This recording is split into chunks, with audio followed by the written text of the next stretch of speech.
Welcome back, guys. This is my official predictions for WWE 2025 Elimination Chamber pay-per-view, PLE, whatever you want to call it. So I'm filming this Monday morning, Monday the 24th, and I'm filming this early in the morning before I go to work. So I haven't watched Raw yet, so if there's any developments on Raw, just know that I'm not covering any of those developments.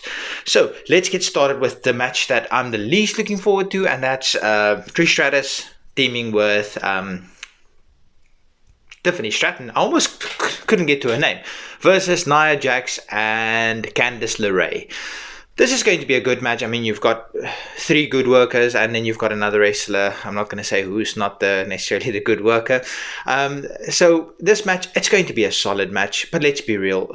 What is the chances that Tiffany Stratton loses just before Mania, just before she goes up against Charlotte Flair?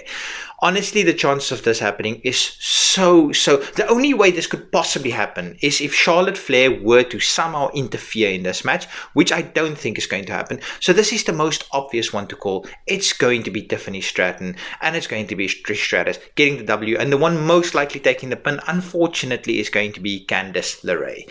This one is... There's nothing really to it. One is Kevin Owens versus Sami Zayn, and it's an unsanctioned match. This one is possibly one of the matches that, in my opinion, could steal the show.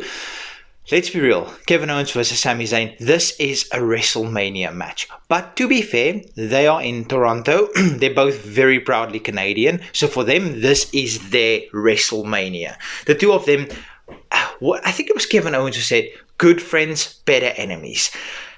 The two of them, they just have chemistry together, whether they're tagging with each other or whether they're against each other. It's always going to be an absolute barn burner. Now, the outcome of this match, I have absolutely no idea. Will Randy Orton possibly make an appearance? I don't know. This one is too close to call because you want to keep both of them strong, especially this slightly new, it's not really that new anymore, but this unhinged Kevin Owens character, you want to keep him strong. Now, what does unsanctioned mean? Does that mean it's not an official WWE match? It's basically just a street fight, but WWE says they want nothing to do with the match itself, so they can pretty much do whatever they want. It's basically just a fight. Now, these two, I can't imagine what they're going to do to each other, but I've got the winner as Kevin Owens. Next, we've got the Women's Elimination Chamber match. I just want to get all the participants again quickly. We've got Liv Morgan, we've got Alexa Bliss, Bianca Belair, Bayley, Naomi, and Roxanne Perez. So let's eliminate a couple that I think has got zero chance of winning. That is Bayley, Naomi, and Bianca Belair. The reason why I think Bayley's going in a different direction with some mid-card or something along those lines, mid-card or even NXT championship, I think that's where she's going towards WrestleMania. Bianca Belair, I think there's going to be a Jade Cargill thing going on there. Naomi, similar to that, there's going to be a whole thing with the two of them and Jade Cargill. There's going to be a big thing with them at Mania. Now let's get to the ones that I think's got a legit chance of winning. Alexa Bliss, she's back and she's incredible as ever, but I don't think she's got the biggest chance of winning this. Roxanne Perez, she's the dark horse in this one. I can see WWE pulling a fast one and letting Roxanne Perez win, but honestly, I think the most likely outcome is Liv Morgan. And Liv Morgan, she's literally the MVP of Women's Elimination Chamber. She's been in the most, and she's been one of the standout competitors in every single one she's been in. Now, she goes on then to face Rhea Ripley. Now, this story's been done, and it's been done, and it's been done. But throw in possibly Io Sky. Now, I know Liv Morgan beat Io Sky to get her opportunity, but that means there's story there. The Raw of the Elimination Chamber, it's going to be Rhea Ripley versus Io Sky. Now, once Liv Morgan wins this, could she possibly get involved in that and then cause some kind of disqualification, and then they throw in Io Sky to make it a triple threat match? I think that's a very likely outcome. So I think the most likely outcome is going to be Liv Morgan winning. Now, lastly, let's get to the Men's Elimination Chamber. It's John Cena, it's CM Punk, it's Drew McIntyre, it's Logan Paul, it's Damian Priest, and it's Seth Rollins. Now, Logan Paul, not winning. Damian Priest, not winning. I could have seen him maybe win if Jade didn't challenge for Gunther to go for the World Heavyweight side, but I don't think he's winning this. Seth Rollins not winning because I think there's going to be something with Roman Reigns at Mania with Seth. I think because they've still got so much unfinished business.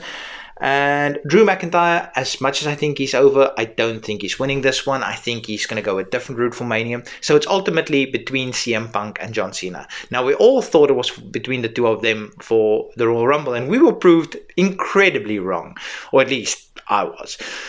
So John Cena is probably the most likely option. But I'm going to quickly tell you what my fantasy booking for this would be. John Cena comes oh so close to beating CM Punk, but CM Punk just beats him. CM Punk goes on to Mania. What does John Cena do at Mania? One of two things. Now, somebody recently said he stopped watching my video because I said John Cena versus Logan Paul. It's not what I want to happen, it's what I think could possibly happen. John Cena goes on to WrestleMania to face Logan Paul. That is the social media dream match. Or alternatively, there's still enough time, if Randy Orton doesn't get involved with Kevin Owens and Sami Zayn, there's still enough time to build Randy Orton versus John Cena. You just need a couple of weeks to build Randy Orton versus John Cena at WrestleMania. That would be an absolute dream match. John Cena's last WrestleMania against arguably his greatest opponent ever. Then CM Punk beats Cody Rhodes at Mania, and John Cena beats whoever he goes up against, whether it's Logan Paul, whether it's Randy Orton, whatever the case may be. Then he challenges CM Punk because he was second at the Chamber and also because he won his WrestleMania match, blah, blah, blah. He challenges Punk, and eventually they go up against each other at Money in the Bank, 14 years after their 5-star match at Money in the Bank 2011, and that's where John Cena gets crowned as 17-time champion. What do you guys think of that? So ultimately, I'm saying CM Punk is winning, and that's what I think could possibly, or what I in a fantastic universe, I think CM Punk versus John Cena for his number 17 at Money in the Bank. Just, it's so poetic and epic. I just said the same thing twice. Hope you guys enjoyed this one. Until next time, peace.